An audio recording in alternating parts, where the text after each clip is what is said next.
Everybody, it's Steph from the Hot Moon Podcast, and I mean, this was probably the most predictable trade in NFL history. Okay, is Davante Adams, going to reunite with Aaron Rodgers. Okay, and after last night's loss, it's like they went ahead and expedited this trade. And look, they got him for a conditional third round pick that can be upgraded to a second round pick.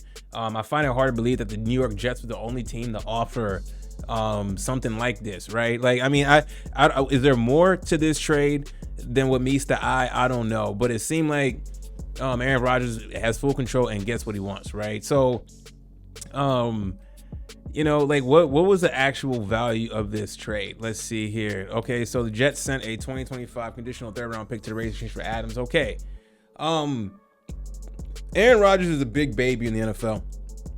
Okay, he is like what is the net value of bringing Davante Adams? How many receivers do they need? They got Mike Williams, who Mike Williams apparently has been sent to the doghouse, and just not too long ago, Mike Williams was one of the top receivers in the NFL. Not top 10, but he was in that bottom 10 to maybe upper, between 10 to 20 slot of receivers, respectable, right? He goes to the New York Jets and doesn't know how to play football all of a sudden, or maybe it's just Aaron Rodgers and him are just not on the same wavelength. Okay, so for what the Jets sent to get Davante Adams sounds like Robert to me. I mean, did nobody think he was worth a second round pick, a conditional third round pick? So the only team in business for a receiver, I mean, I feel like there's plenty of other teams that need Davante Adams than Aaron Rodgers. I mean, Aaron Rodgers needs to play better. It's that simple. And it's like you've given Aaron Rodgers, now the New York Jets have given him everything to barely make the look. I think they're gonna miss the playoffs, man. I don't think this Davante Adams trade is like, you have Lazard, okay, you have Garrett Wilson, okay, you have Mike Williams, okay, so somebody is not gonna eat, okay, and I still don't think that this takes them over the top or even them win the division, okay. I mean, the AFC is gonna be hard to make the playoffs. They make the playoffs at best, a wild card team in a first round exit, right?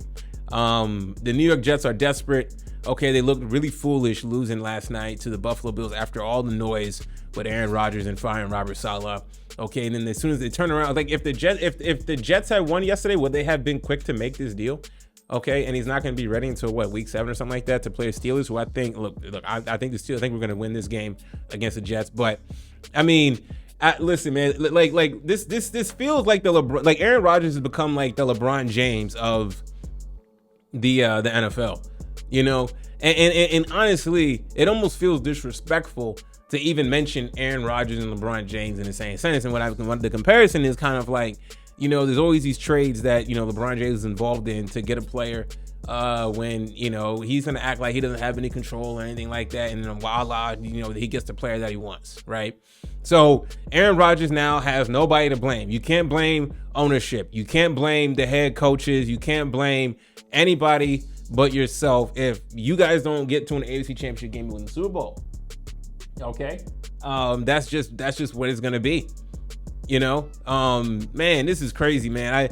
I rarely see a team in the NFL acquiesce to a player to this degree, and they've done that, man, which is crazy, man. He wanted everybody. He wanted Randall Cobb, and he wanted Lazard, and he wanted to recreate the Green Bay Packers East in New York, and that's what he did. And for Davante Adams, man, boy, you better hope this work out.